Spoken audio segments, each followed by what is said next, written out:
What's up, y'all? It's your man, That Dude, bringing you guys another video. So, PJ Walker starting Sunday against the Rams because of Baker Mayfield's injury. Can PJ play well enough to hold the starting job even when Baker and Sam Darnold come back from injury?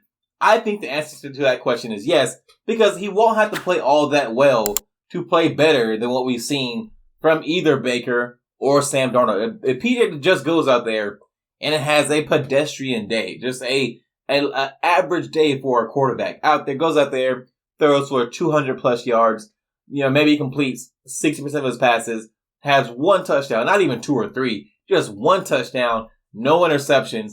That'll be a better game than what we see from Baker all year, and will be a better game than what we saw from Sam Darnold going all the way back to the first few games of last season. If PJ does that and the Panthers win, that's reason enough right there to keep him in as your starter. Because when it comes to pure talent, I think PJ is as talented as Baker or Sam Darnold. He's a better athlete than both of them. He has I should say he has a better arm than Sam Darnold. Sam Darnold has amazing arm talent. But I think his arm is comparable to Baker's. And I think his arm is not that far behind Sam Darnold's. Actually, I think he has a better arm than Baker. But his arm isn't that far behind Sam Darnold. Sam Darnold has amazing arm talent. It's just his processing ability and his unwillingness to sit in the pocket and make throws that really hurt Sam Darnold. But athletically, I think PJ is the better of all three. I think he has the best ability to avoid the rush. I think he gives you the best chance to make plays out of the system. So when the play breaks down, I think PJ gives you the best chance to make plays that way. Under ideal circumstances, or if all three quarterbacks were to actualize their potential, Sam Darnold would be the best one of all three. But we've seen from Sam Darnold that he doesn't really have the ability to play up to his potential.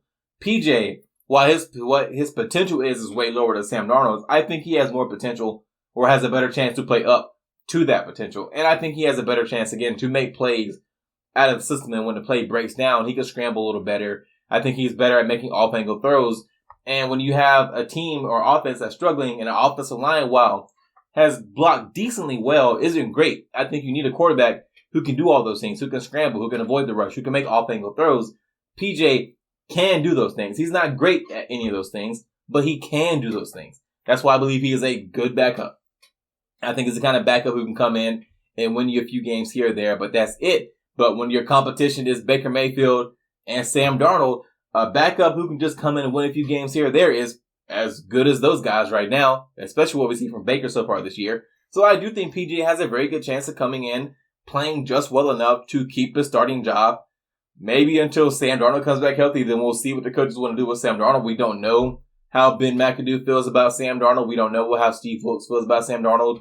We don't know how either of those guys feel about Baker. Maybe McAdoo was in favor of bringing Baker. Maybe Steve Wilks was in favor of bringing in Baker or Sam Darnold. We don't know. Maybe both guys don't like Baker or Sam Darnold and are more willing to stick with PJ. We don't know. There are so many variables that factor into this that are outside of whether or not PJ plays well. But if PJ does go out there and play just decently, I do want to stretch that he doesn't have to play great. He doesn't have to go out there and throw for 350 yards and 3 or 4 touchdowns, complete 70% of his passes. He doesn't have to do any of that to be better than what we've seen from Baker or Sam Darnold. He just has to go out there and be a pedestrian quarterback, a quarterback who can make the most basic and simple throws. And that would be good enough to beat out Baker, at least the Baker we've seen this year. And that would be good enough to beat out Sam Darnold, at least the Sam Darnold that we saw most of last year. That's all PJ has to do. So I do think he has a very real shot at keeping the starting job. He just has to go out there and be okay. That's what I have for you on this one, guys. If you enjoyed this video, go hit that thumbs up. And if you are so inclined, subscribe and leave a comment. I respond to almost everything. And I'll see you guys in the next one.